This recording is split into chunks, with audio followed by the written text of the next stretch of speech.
Hello friends, so today we are going to do part 3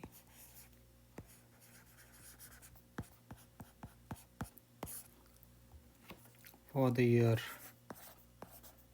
2023, and in this we are going to solve 9 questions, and all these 9 questions are from only the mains part.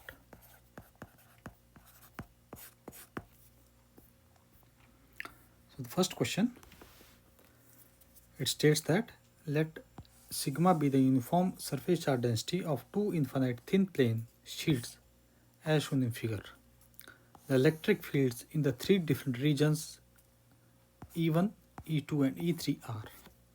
So basic figure is given to us. We have two sheets and both are having same charge density plus sigma, and the distance between the two is given as d, and entire setup is divided into three you can say parts. First is to the extreme left, second is in the middle one, and third is to the extreme right. And we have to find out the respective electric fields at all these 3 points. And basic formula for the electric field due to thin plane sheet in terms of the charge density, we already know that. So you can say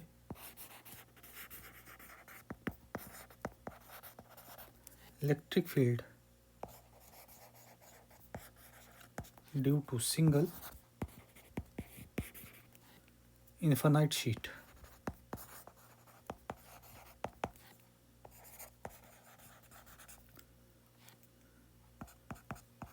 that is of E will be equal to sigma upon 2 epsilon naught.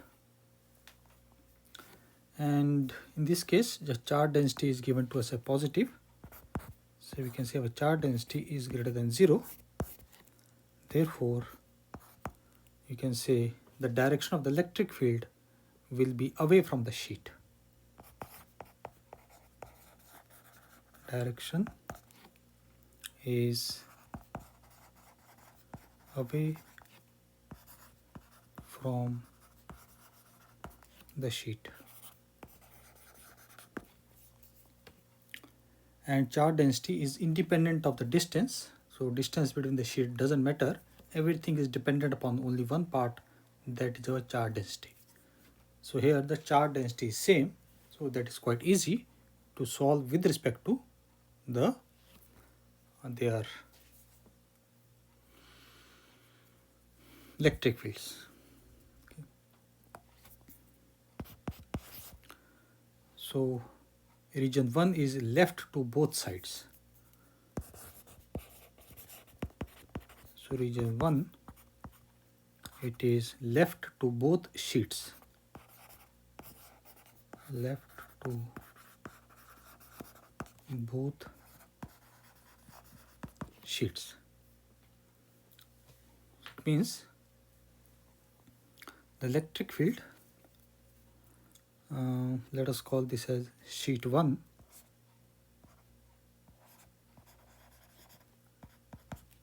and this is our sheet 2. So therefore we can say for sheet 1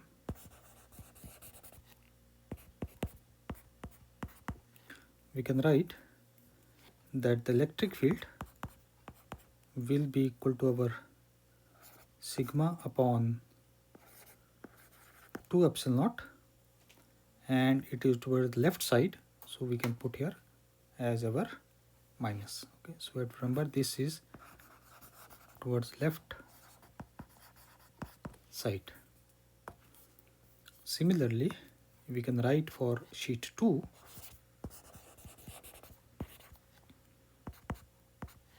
let us call this as E1 for the sake of convenience because of sheet 1, and for sheet 2 we can call this as E2, and that will be also equal to minus 2 epsilon naught because the direction is towards left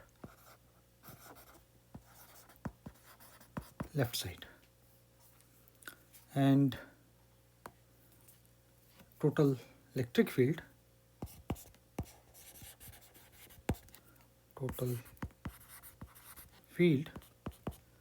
which is our E1 will be equal to our E1 plus E2 minus we can take as common, so this would become sigma 2 epsilon naught plus sigma 2 epsilon naught. Therefore from here we get the electric field in the region 1 will be equal to minus sigma upon epsilon naught.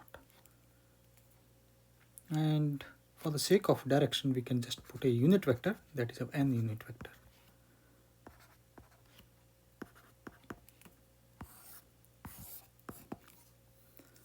Now we come to the region 2.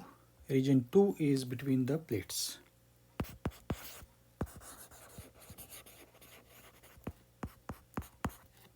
Region 2, which is between the sheets.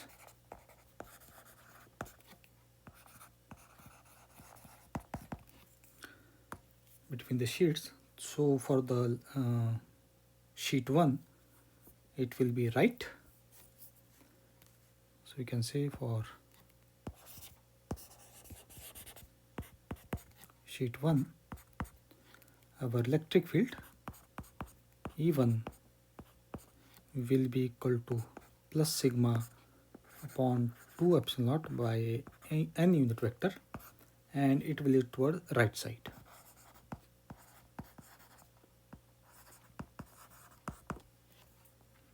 And for sheet 2 we can call this as E2, and that will go minus sigma divided by 2 epsilon naught n unit vector, and it will lead toward left side.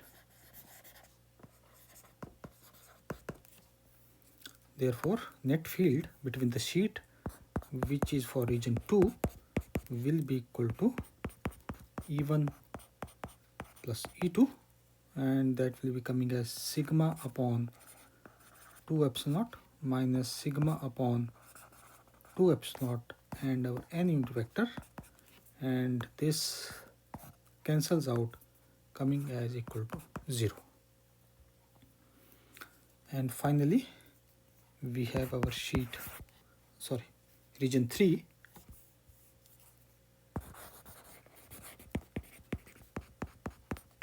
and region 3 is right of both sheets. Right of both sheets. So for sheet 1 we can call this E1 will be equal to plus sigma upon 2 epsilon naught n unit vector, and we can call this as sheet 2, which will be E2 is equal to plus sigma upon 2 epsilon naught and n unit vector. Net electric field in region 3 is called as E3, will be equal to our E1 plus E2. So this will be coming as our sigma upon 2 epsilon naught plus sigma upon 2 epsilon naught and our n unit vector, giving us plus sigma upon epsilon naught and n unit vector. Therefore for region 2 we are having 0, and for region 1 we are having negative. So region 1 negative and region 3, so option 3 is the correct one.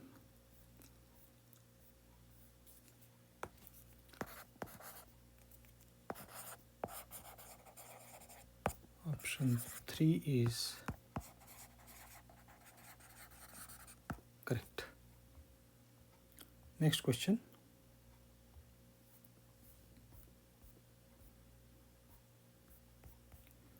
We are given two equal positive point charges are separated by a distance 2a. The distance of a point from the center of the line joining 2 point charges on the equatorial line which is perpendicular bisector, at which the force experienced by a test charge Q naught becomes maximum is A upon square root of x, then the value of x is. So we are given that we have a point charges which are placed by a distance of 2a. So for the sake of convenience, let us assume that the point charges are placed, two equal point charges, and let us suppose this is our minus a comma 0 and other one is placed at plus a comma 0, and we have this is our equatorial line, and on this equatorial line we have a test charge that is our Q naught. Okay. And in this Q naught we are given that the force should be maximum. Okay. And we have two equal positive charges. So let us this will be our origin 0 comma 0, and this distance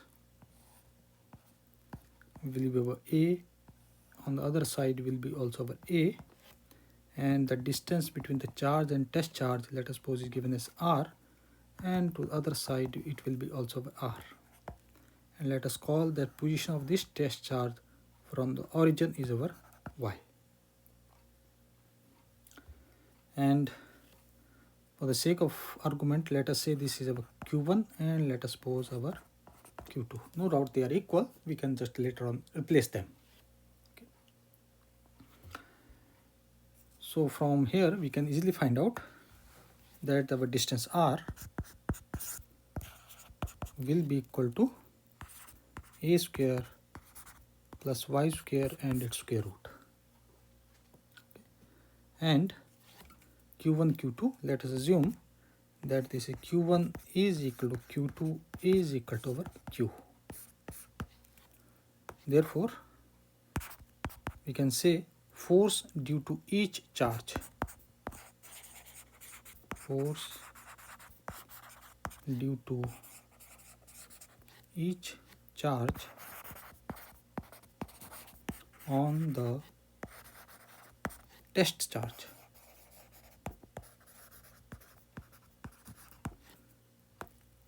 because everything is equal, so force due to q1 as well as q2 will be same.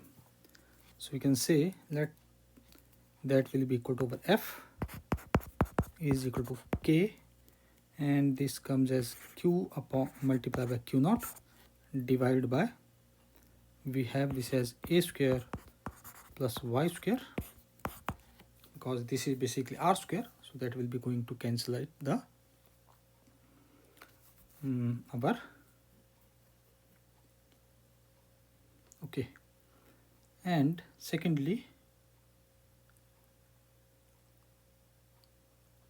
these are the okay, and if we say that the force makes an angle theta with the y-axis, okay, let us say that force F makes angle theta with y-axis.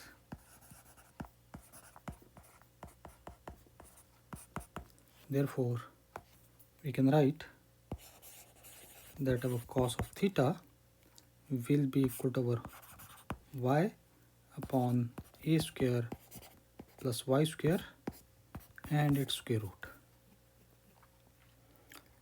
And we can just, because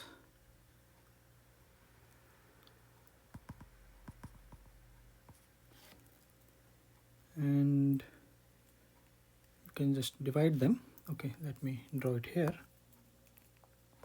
So this is our test charge and the force component, and we can divide this force component to two parts, and the vertical we said that it is a making angle of theta, So this is our force due to the charge. Obviously it will be same. So we can say that divided into two components, this will be F sine of theta, and here we get F cos of theta. Similarly, from the other side we get F sine of theta, and here also F cos of theta.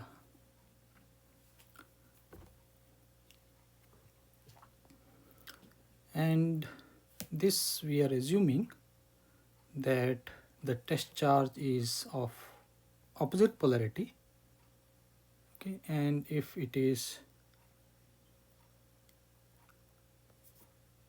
same polarity, then it will be force of repulsion. That is not going to change much of the things, only the direction is going to change. Therefore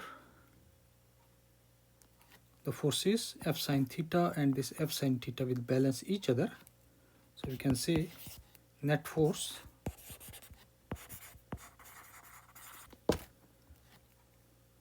on Q naught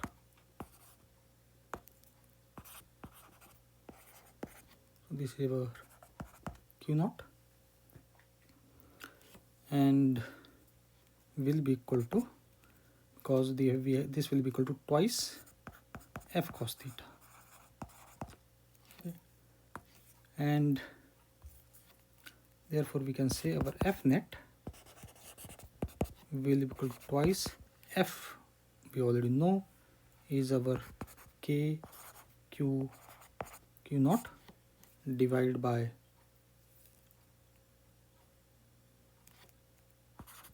A square plus Y square multiply by cos of theta is Y upon A square plus Y square and its square root. And we need to find out the maximum force, okay. And for maximum force we can say that the derivative of this force component should be equal to 0. Therefore we can say for maximum force, our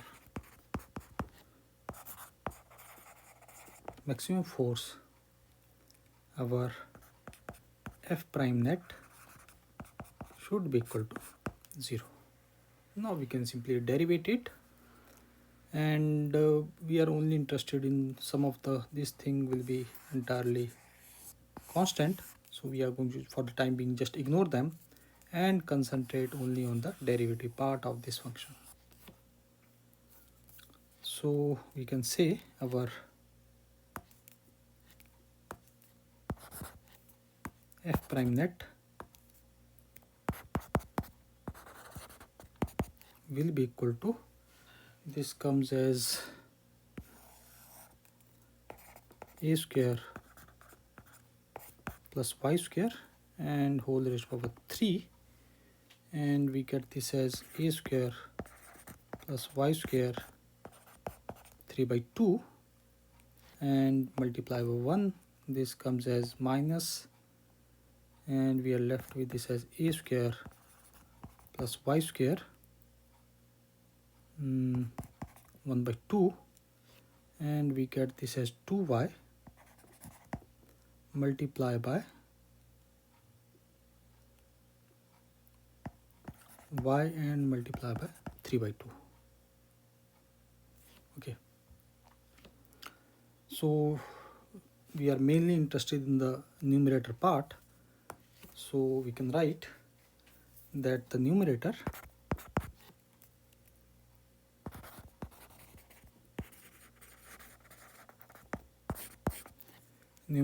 is our,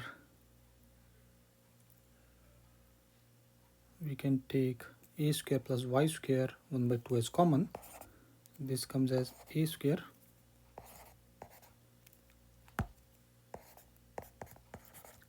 plus Y square 1 by 2 as common, and inside we are left with A square plus y square, and here 2 and 2 cancel out, so this will be coming as y square, and multiply by 3, so this will be coming as minus 3y square. We can just solve it a little bit. We get this from a square plus y square 1 by 2, and we get this as a square minus 2y square, obviously equal to 0, because ultimately for maxima we have to find it. And from here we can say our a square minus 2y square will be equal to 0, which gives us that our y square is equal to a square by 2, and we got y is equal to a square root of 2, and in the question it is given that y is equal to a square root of x. So from here we can say our value of x is equal to 2. So value of x is equal to 2. Next question. It states that a cubical volume is bounded by a surface x equal to 0, x equal to a, y is equal to 0, y is equal to a, z is equal to 0, and z is equal to a.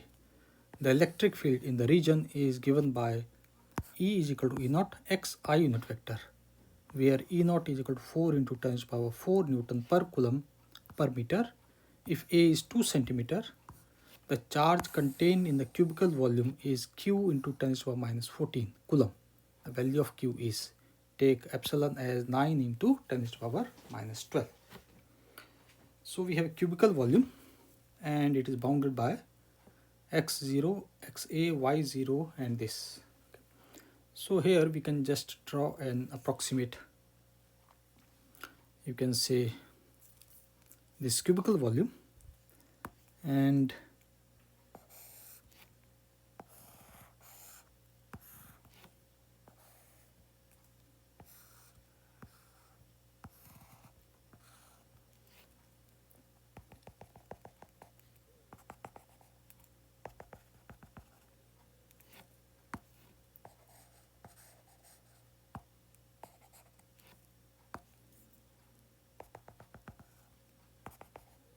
so this is our cubical volume, and we are given x axis, so we can just say this is our x axis, this is our y axis, and this is our z axis, origin.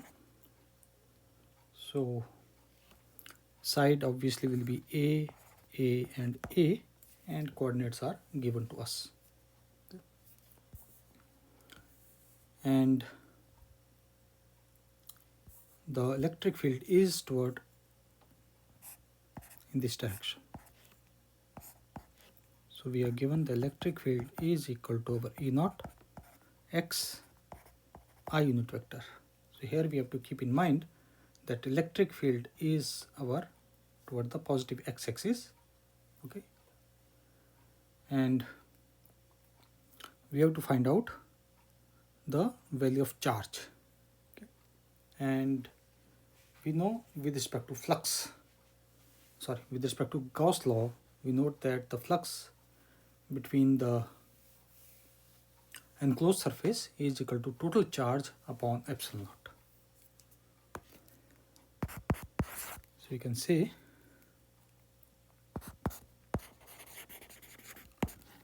total charge enclosed in the cube using Gauss law.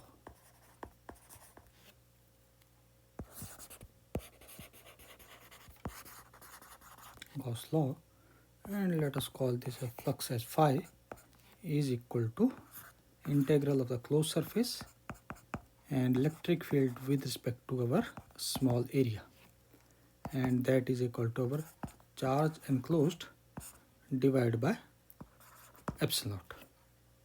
So from here we can say that our charge enclosed will be equal to epsilon naught and integral for the closed area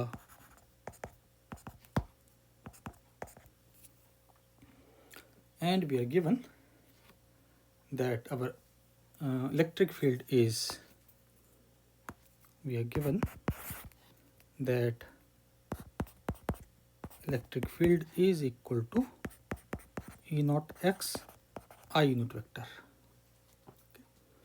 So here, from here we can say that electric field is having only x component, only x component. Therefore, only two faces of the cube is going to contribute toward the flux. Therefore, we can say only two faces of cube will contribute to flux.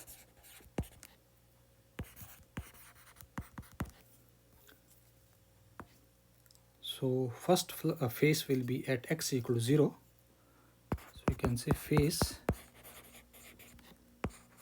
at x equal to 0. So from here we can say that electric field at the phase x is equal to 0 will be equal to 0. So obviously there will be no contribution.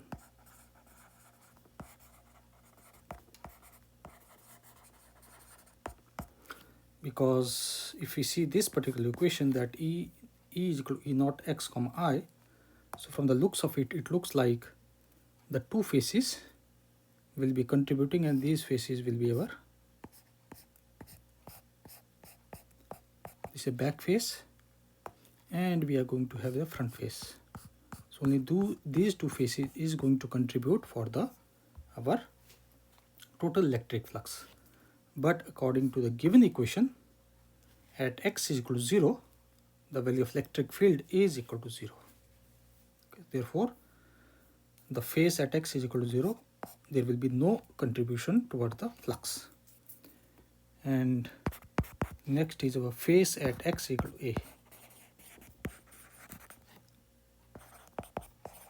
X equal to a, we can write that our electric field will be equal to our E naught a times x. And obviously there will be a contribution, so we can say our area, which we usually call dA, will be equal to a square and our I unit vector. So we can write the equation for our flux, that our flux will be equal to our E dot A, and this A dA, let us, for the sake of convenience, let us write capital A. Doesn't make much of the difference except that the dA is very small portion, and but that small portion is more or less a relative term. Okay, so we can say this E dot A, and we substitute value of E, that is E naught, and we have this as E multiplied by A, and this is our A square, which gives us E naught A cube. So therefore we can say that total flux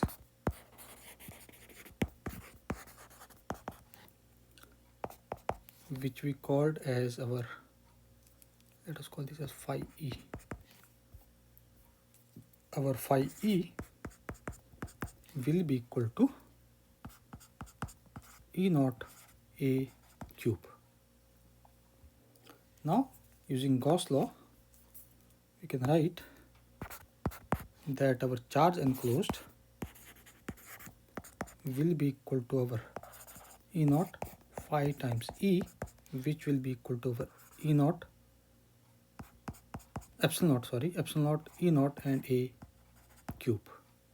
All the values are given to us, we can just simply substitute them. Epsilon naught is said to be given as 9 into 10 to the power minus 9. electric field is 4 into 10 to the power 4, and our A cube is our 0.02 meter, that is whole cube, and this will be coming approximately equal to 2, this will be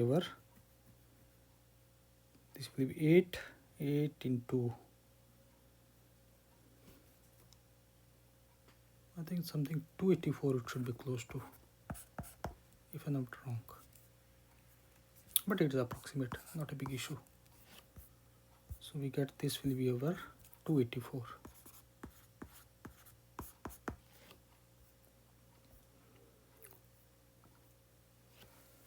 So this will be our 8 multiplied by 4, that is our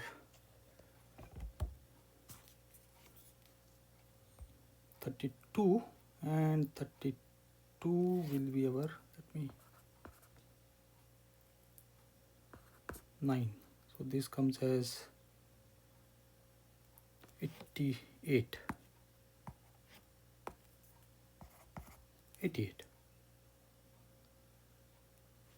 Yes, so let me correct this.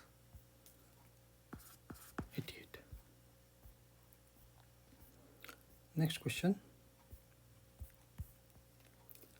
It says that for the given circuit in steady state, VB minus VD is equal to. Basic circuit is given to us. We have some kind of bridge, and there are two capacitors which are also present in the bridge. Okay, so let us name the resistances. Let us call this as our R1, R2, R3, and here we have our R4, and this is our R5, and this capacitor let us call as C2, and the internal one let us call this as C1.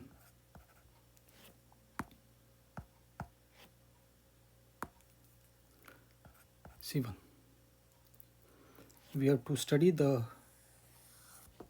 circuit with respect to the steady state, and we know that at steady state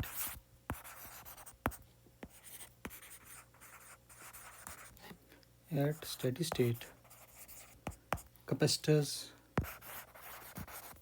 which are C1 and C2, they will be our open circuit. So we can just draw this figure once again with the circuit, open circuit. So this will be our A, and we have B, then this will be our other resistance, then we come to the C part. So this will be our A, B, and from A we have a D, and this will be our C, and this is connected externally to a 6 volt. So we have our R1, R2, R3, and we have our R4, and the capacitors were between the branches. This was the one of the branch which comes as open circuit, and the other branch was having a resistance, and then they will open circuit. So this will be over C2 and this will be over C1, and this can be further simplified in a much more way. We can say we are having this from A, this point is our B, this point is our A, and point is D, this point is C, and it is connected to a battery source of 6 volt, and between A and B we are having R1, between B and C we are having our R4, A and D is our R2, and this is our R3. Okay, so we need to find out the potential difference between point B and D. So here the potential difference is our VB, and at this point the potential difference is our VD. We need to find out their difference, and for that we can clearly see from the figure the 6 volt will be in parallel with both the network. So here it will be something like this. So 6 volt will be in parallel with this R1 plus R2, R4, and 6 volt will be parallel with R2 as well as R3.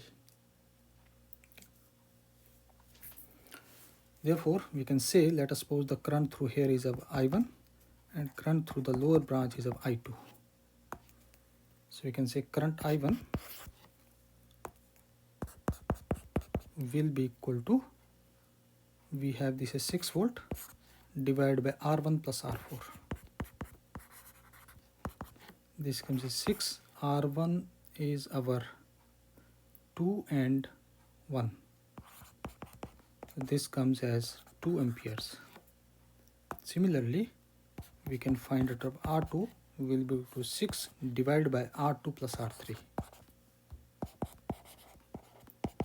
So this comes as 6, R2 is our 10, and this comes as 10 plus 2, which comes as 1 by 2 amperes. And we need to find out the VB. So from the figure, at least we can say that the potential drop at this point will be over plus 6, okay, because it is connected to 6 volt, or let us call this as VA. So we need to find out first of all VB, and for that we can just, you can say, draw this VB part. So one extreme is our point A, other extreme is our point B. We call this as A and this as VB. And the current through here we know is our 2 ampere. Value of resistance is our R1, which is our 2 ohms. Current is flowing in this direction from left to right. Therefore, we can write that VA minus VB will be equal to 2 multiplied by 2, current multiplied by resistance, which comes as 4. First equation, or VA we already know, let us substitute it, we can just get the value, and VA is our 6, so this comes as 6 minus VB is equal to 4, giving us that VB is equal to, this will be our 2 volts. Similarly, we can write that this point is still our A and this point is our D. This is VA and VD. Resistance between the two is our 10 ohm and current flowing through is 1 by 2. So we can write here VA minus VD is equal to 1 by 2 multiplied by 10, which gives us 5. And VA is our 6. Therefore, we can write that 6 minus VD is equal to 5, which gives us that our VD is equal to 6 minus 5, that is 1 volt. We have to find out VB minus VD. Therefore, VB minus VD will be equal to 2 minus 1, giving us 1 volt. So, VB minus VD is our 1 volt. Next question. It states that two parallel plate capacitors C1 and C2, each having a capacitance of 10 microfarad, are individually charged by 100 volt DC source. Capacitor C1 is kept connected to the source and a dielectric slab is inserted between the plates. Capacitor C2 is disconnected from the source and then dielectric slab is inserted in it. After the capacitor C1 is also disconnected from the source and the two capacitors are finally connected in parallel combination. the common potential of the combination will be. So here we are having two capacitors. They are same, charged with the same, connected with the same voltage source, but the way dielectric is, you can say, introduced with respect to C1 and C2, that is entirely different. So let us draw the initial circuit. Initially we are having two independent capacitors.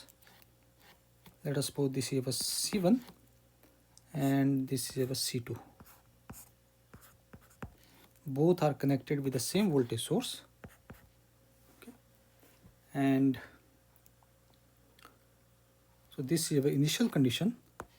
So based off initial condition,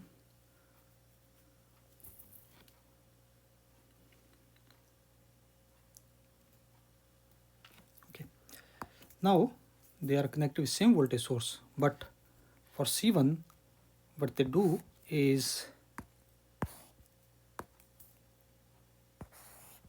it is still connected with the battery source,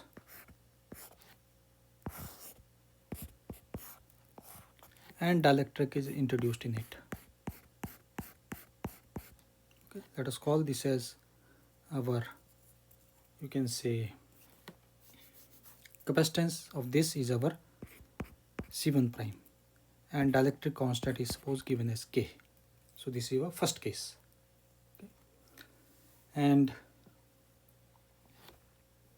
so let us sort it out with this one first. Therefore we can say initial energies and charges. Initial energies and charges. So we can say that the dielectric in C1 is introduced when it is still connected with the battery source V. Therefore the voltage is constant. So we can say that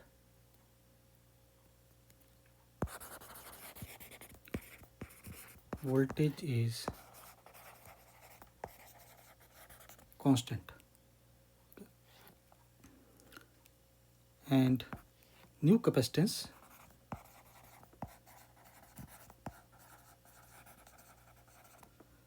we call this as C1 prime will be equal to K multiplied by C1. C1 is given to us, therefore we can write that our C1 prime will be equal to K is also given, that is 10 multiplied by 10, giving us 100 microfarad. And the charge on the capacitor, in this case let us call this as Q1. So we can write that the charge, as the capacitor is connected with the voltage source, so we can say the charge Q1 will be equal to our C1 prime multiplied by voltage source V. C1 prime is over 100, voltage source is also over 100, so this comes as Q1 will be equal to our, this will be our 1, 2, 3, 4 micro coulomb, and this is only with respect to C1. Let us say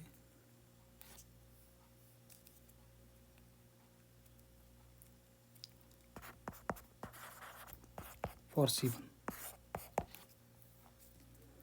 And now let us calculate for C2. And C2 we are given that it is disconnected before dielectric insertion.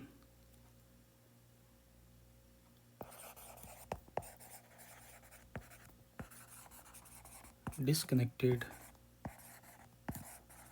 before dielectric insertion. So in this case the charge is going to remain constant. Charge remains constant. So let's find out the initial charge.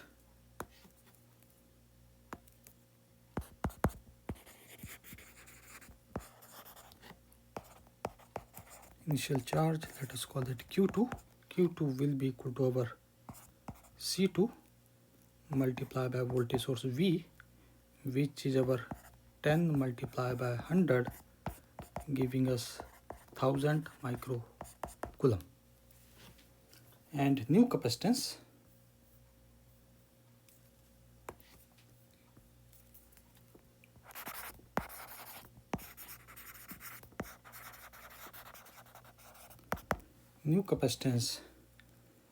let us suppose is our C2 prime, which will be equal to our K times C2. K is our 10 multiplied by 10, which comes as 100 microfarad. And new voltage,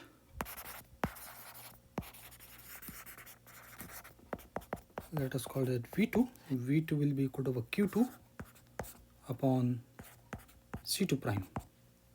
Okay, because charge before and after will be same, therefore we can write it as Q2.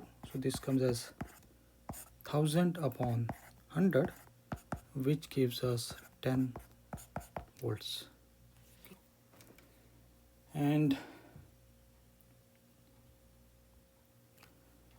this was our initial configuration. Now we come to final configuration when both are connected again. Okay. So we can say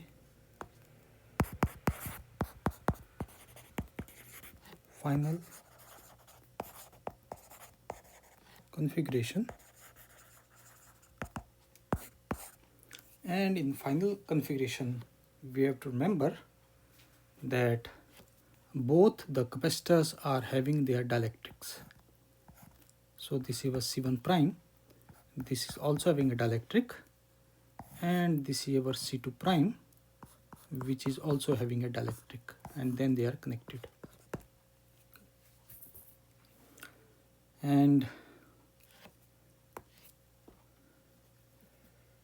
they are connected in parallel, so the charge will be added and the voltage will be rearranged that it comes as a same common voltage. Therefore we can say that total charge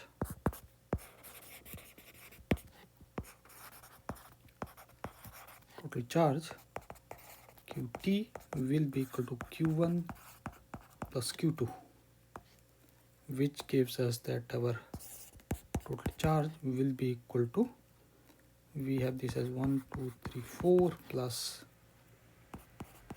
1000, and this gives us 11,000 microcoulomb. Total capacitance,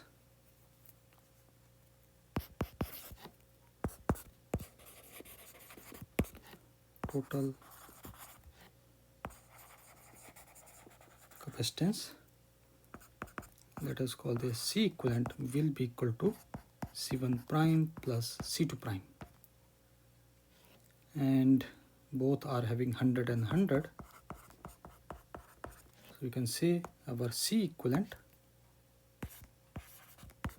will be equal to 200 microfarad. Now we can find out the common potential.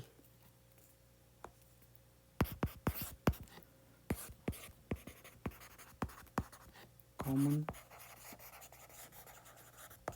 potential, that is why V will be equal to total charge divided by equivalent capacitance. Total charge is our 11,000 and divided by 200, and we get that the value of V will be equal to 55 volts.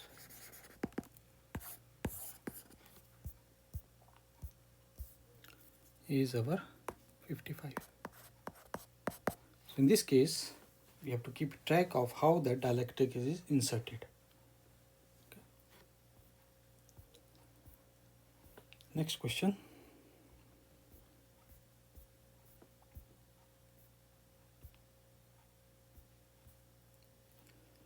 we are given that two isolated metallic solid spheres of radii r and 2r are charged such that they both have same charge density sigma. The spheres are then connected by thin conducting wire. If the new charge density of the bigger sphere is rho prime, then the ratio of sigma prime to sigma is. So basically we have to find out the ratio of the before and after the connection with respect to bigger, and initially they are having the same. Okay, so we can just draw an approximate figure. So initially we have, this is suppose our r and this is our 2r having the same charge density, and they are then connected with each other with a thin wire. So this is our r and this is our 2r, and on the bigger one it is said is our sigma prime. So we have to find out the ratio of the sigma prime to sigma. So initially let us assume that the charge on this small one, that is our r, is our q1 and this is our q2. And basic formula we know that the charge is equal to sigma multiplied by 4 pi r square. So we can just divide into two parts for our smaller one. So you can say for radius r,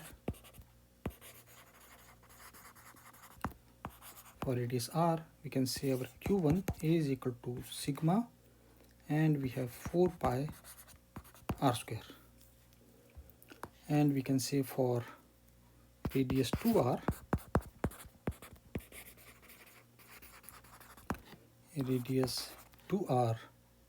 we can write that our q2 is equal to sigma 4 pi 2r whole square.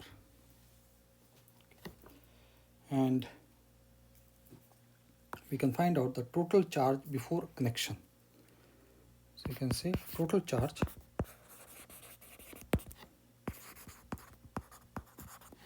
let us call this qt, then this qt will be equal to q1 plus q2, and that will be coming as 16 plus 4, that will be 20. So this comes as 20 sigma pi r square. Now after connection they are going to have same potential. Okay.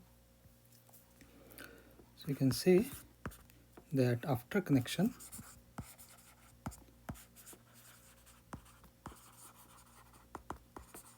connecting we are going to have equal potential, and the potential of a conducting sphere, we already know the formula, that is where V is equal to 1 upon 4 pi epsilon naught, and this comes as Q upon R. And after connection, let us suppose the charge on the smaller one is small q1 and the bigger one is small q2, and their potential will be same. So for the sake of convenience, let us suppose this is V1 and this is V2, and we are going to have equal potential.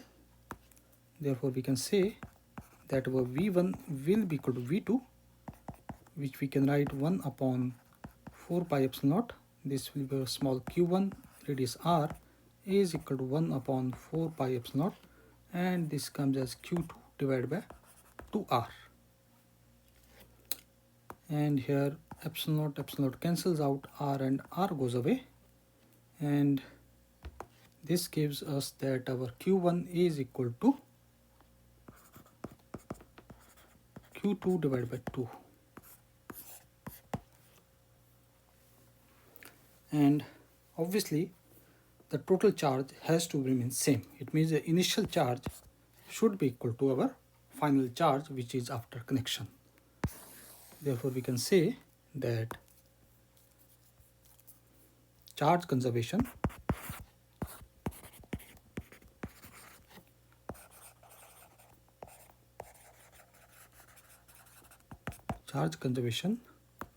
charge before connection, charge before connection should be equal to charge after connection.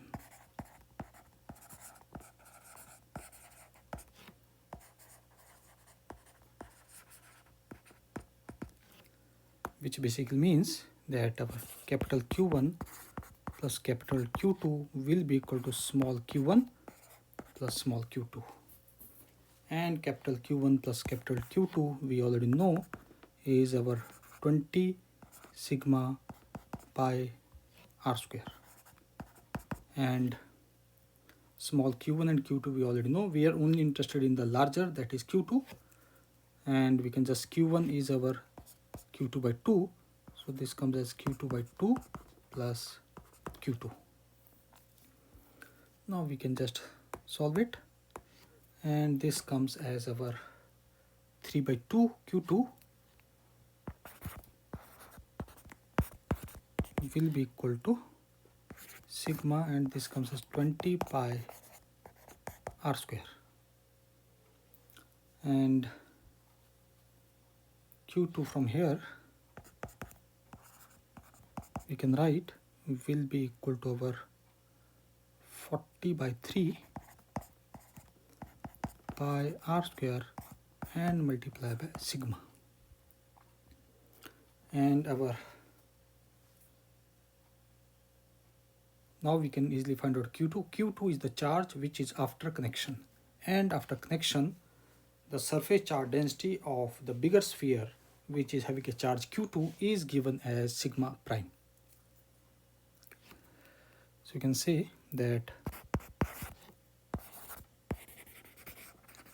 surface charge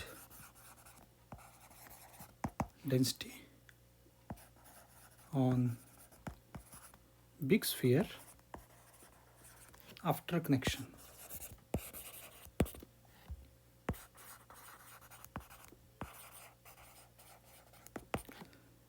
that is given as sigma prime. Okay.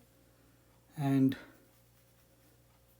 sigma prime will be equal to charge on bigger, and this comes divided by, we are going to have this as 4 pi and 2r whole square, which comes as our q2 divided by 16 pi r square. q2 we already know, we simply substitute the value. We get from here that sigma prime will be equal to q2 is our 40 upon 3 pi r square multiplied by sigma divided by 16 pi r square. Pi r square cancels out, and this comes as 40 upon 3 multiplied by sigma upon 16. And this also we can, this goes by 4, goes by 10, goes by 2, and goes by 5. So we are going to get this as 5 upon 6 time, and we need to find out a ratio only. So we get this as prime oblique sigma is equal to 5 upon 6.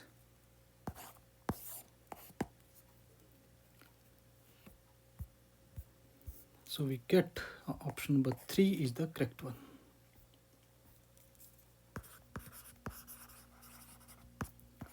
Option 3 is correct. Next question. It states that the charge flowing in the conductor changes with the time as q of t is alpha t minus beta t square plus gamma t cube, where alpha, beta and gamma are constant. Minimum value of the current is. Okay, so we have to find out the minimum value of the current.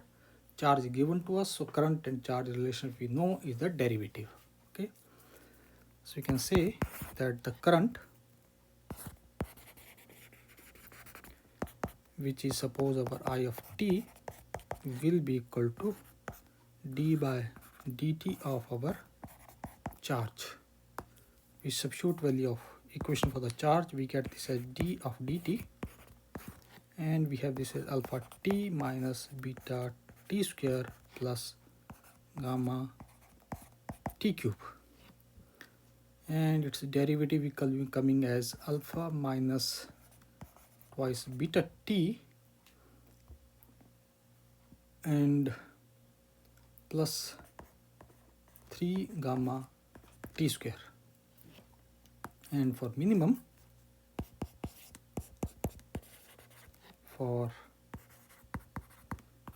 value of this current, the derivative, that is our di upon dt, we are going to put equal to 0. We found out our I of t, so we get this as d of dt. This is alpha minus twice beta t plus 3 gamma t square is equal to 0. And we get this as I minimum will be our, let me first of all derivative it. So from here we get minus twice beta, and this comes at plus 6 gamma t is equal to 0. And from here we can find out our t will be equal to beta upon 3 gamma. So for this particular value of time, the current is going to have a minimum value. So we can now find out the minimum value of the current. So we can say our I minimum at t is equal to beta upon 3 gamma will be equal to, we have this alpha minus 2 beta times beta upon 3 gamma plus 3 gamma divided by beta upon 3 gamma whole square. Now it's a simple calculation. So we get this as alpha minus 2 by 3 beta square upon gamma, and this comes as plus, this will be our beta square, and this will be 9 goes by 3, so this will be also our 3 gamma, and these two terms we can solve, which get this as alpha minus LCM will be 3, this will be plus and minus, so this comes as minus beta square upon 3 gamma. So this is the minimum value of the current, and we get this as beta square. Option number 3 is the correct one.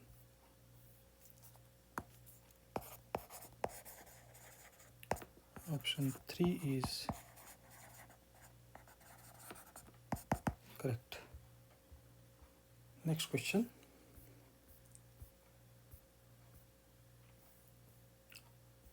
It states that electric field in a certain region is given by E a upon x square I unit vector plus b upon y cube j unit vector.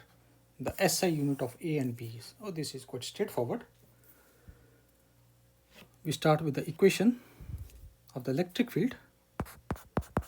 Electric field is our A upon x square I unit vector plus b upon y cube j unit vector, and we need to find out our dimensions. From here we can say the dimensions of A upon x square should be equal to our dimension of electric field, that is Newton per coulomb. X is our distance, therefore we can say that value of A will be equal to our Newton meter square per coulomb. Similarly, we can write that the dimensions of our y cube should be also equal to Newton per coulomb, which is the dimension of electric field.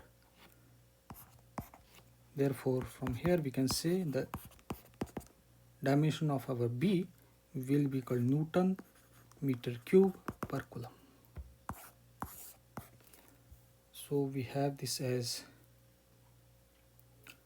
A is our square. So A is our square. So either this or this.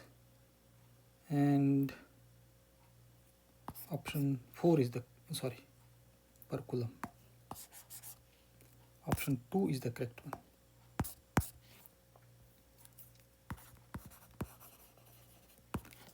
Option 2 is correct. Next question.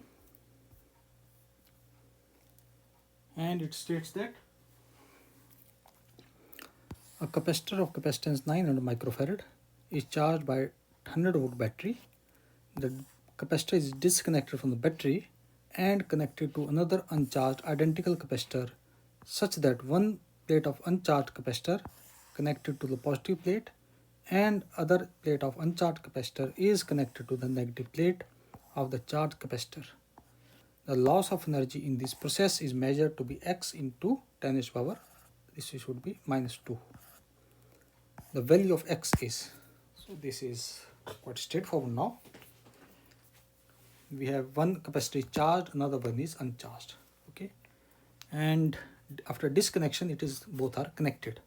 So here the charge should be same. So let's find out, we have to find out the loss of energy. So let us find out initial energy stored. Initial energy stored, and only one capacitor is charged, so it is only going to store energy.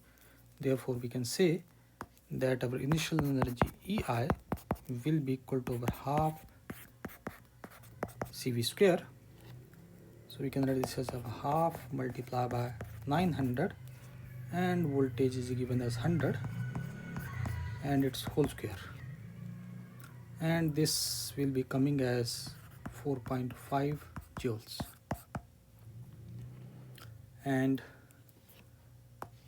we need to find out the final energy, and we have to remember the charge will be same. So initial charge, let me calculate, initial charge QI will be equal to C multiplied by V,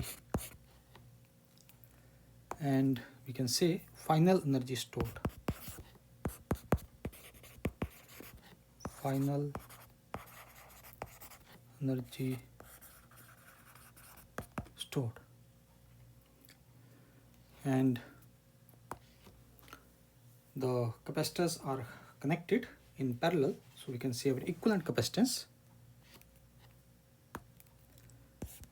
C equivalent, this will be C plus C will be equal to our 2C, and we can say our final charge will be equal to our initial charge, which is our C multiplied by V. And now we can easily find out our final voltage. Final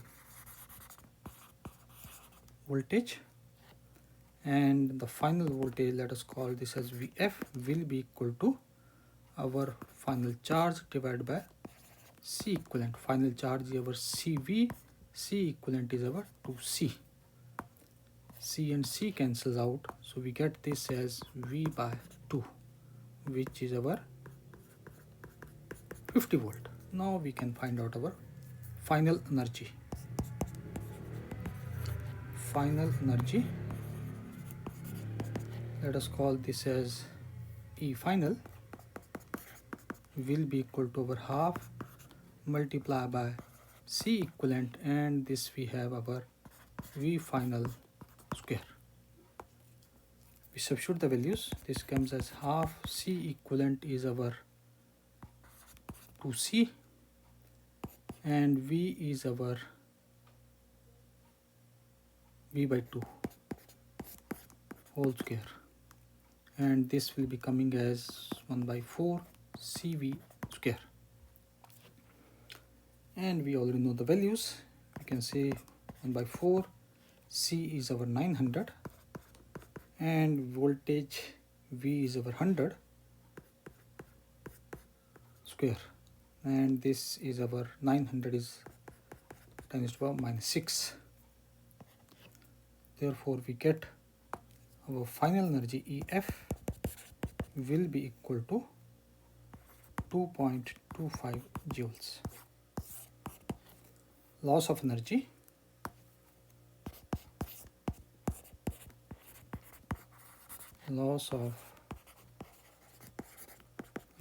let us call that delta E, will be equal to E initial minus E final. 4.4 minus 2.25, which gives us that our delta E is equal to 2.25 joules, but this loss of energy is given to us as x into 10 to the power minus 2. Therefore we can say that our x will be equal to 225. Value of x is 225. So this completes the part 2 of year 2023. In this part we solved 9 questions. In the part 1 we solved 10 questions, and all these 19 questions were from the mains only. Okay, we'll try to cover the mains and the remaining advanced question in the part 3 hopefully. This completes all the questions from part 2, 9 questions. Thank you.